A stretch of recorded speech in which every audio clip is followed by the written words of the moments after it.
Alright, welcome to the channel.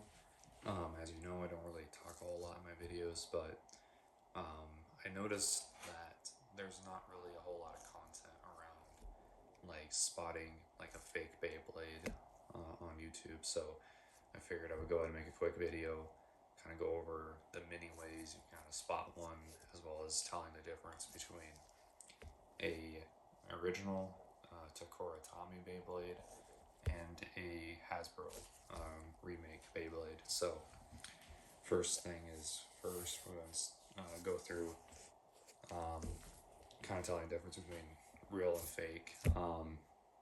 First thing is that obviously the originals are incredibly hard to find.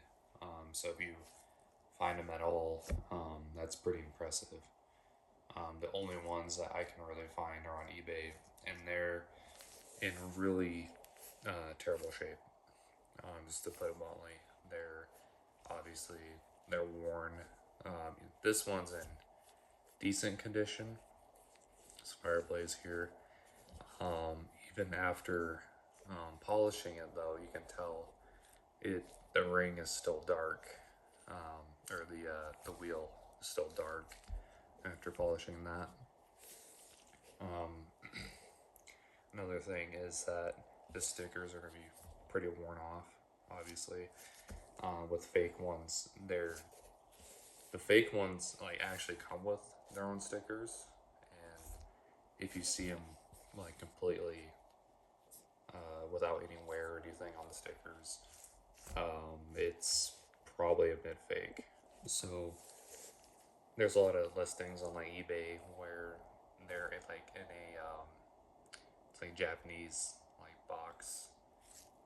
If you see those are pin fakes. I'll put a picture on here to kind of show you what that looks like.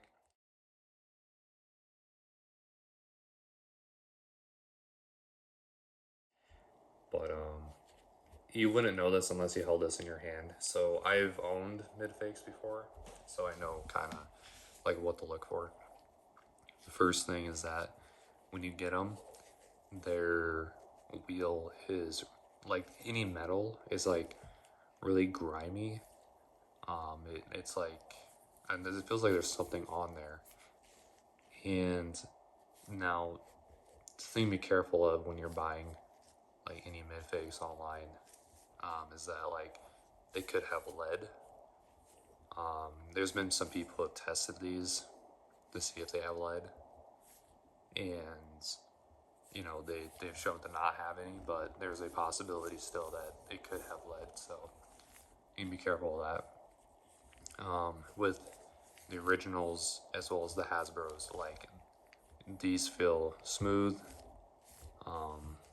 you know, and obviously very low chance of lead or anything like that.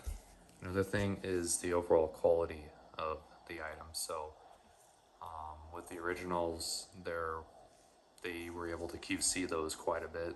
For mid fakes, they're just trying to, you know, get them out, sell them, make a quick buck. So what I mean by quality issues is, and I've seen this a lot with these, so like the end here will be cut like a little too much, and it'll cause like this to move around. This is original, so obviously doesn't have this problem.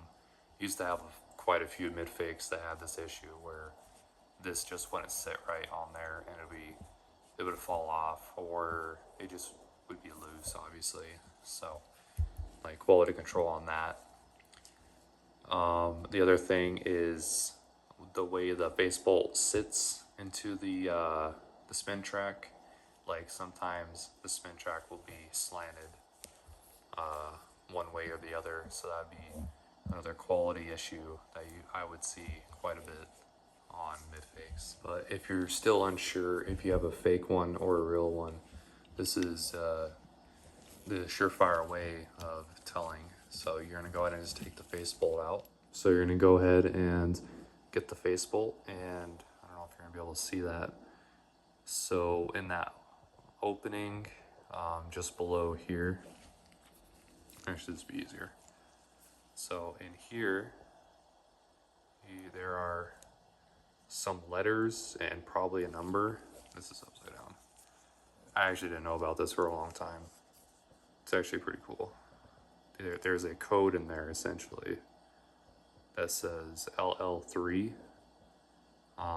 With any originals, there's going to be some combination of letters and numbers, or sometimes there's just like a letter in there. As long as there's something in there that's like a letter or a number, that's going to guarantee that it's most likely real. With mid fakes, I don't have one to show, but they're not going to have anything in there on either side. So if I turn this over, there's the punch right there. Mid fakes will have that too, but when you turn the baseball over, the mid fake will not have anything in there, and the real one has some sort of code in there. So that's the best way to tell if it's real or fake. Now, how do you tell the difference between a original and Hasbro? Well, obviously, the condition is one thing, but obviously with Hasbro, the quality is going to be a lot better. So you can't really do the quality check on these. And also, I also believe that these as well also have a code in there. And as you can tell with the Hasbro one as well, there's some kind of code in there. I know it's really hard to see on there. I was able to look and it's LL7. So different code than the Fireblaze, but from the original Fireblaze. So they both have codes in the face bolt, and they both pretty much have the same quality control. So how else do you tell the difference? Well, with Hasbro, the energy rings, and it's not just Fireblaze, all of them have like a brighter, more vibrant color to them than the original. So with this one here, this orange is like a bright orange, and then with the original, it's like a dark orange.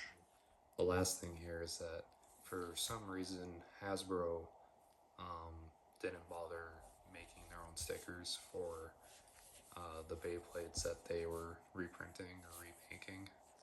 And so when you're online, 9 times out of 10, the Hasbro Beyblades are not going to have stickers on them. So that would be one other way to tell the difference. All right, if you guys found this video helpful, like and subscribe.